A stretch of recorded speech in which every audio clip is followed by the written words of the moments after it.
Welcome to the Slop Farm. Enjoy the video. In this video, I will explain how to change coolant in a Nissan Rogue. Before we begin, it is crucial to prioritize safety.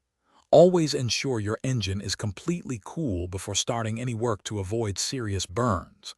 Gather all your tools, such as a drain pan, new coolant, and a funnel, beforehand. Remember to wear protective gloves and eye protection throughout the entire process. Taking these precautions will help ensure a smooth and safe coolant replacement. Now let's drain the old coolant. First, locate the radiator drain plug, which is usually found at the bottom of the radiator on the driver's side. Position a large drain pan, capable of holding at least 2 gallons, directly underneath the plug.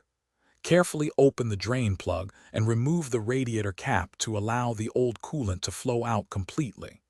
This draining process might take about 10 to 15 minutes, so be patient. After draining the old coolant, it's time to flush the system thoroughly. Close the radiator drain plug securely. Fill the radiator with distilled water, not tap water, and then run your engine for approximately 10 minutes with the heater on high. This helps circulate the water and dislodge any remaining contaminants. Drain the distilled water and repeat this flushing process until the water coming out runs completely clear, ensuring a clean system. Finally, let's refill your system with fresh coolant. Close the drain plug and ensure all hoses are properly connected and tightened. Slowly pour the new, Nissan-approved coolant into the radiator until it reaches the full mark. Start the engine with the heater on high to help bleed any trapped air from the system.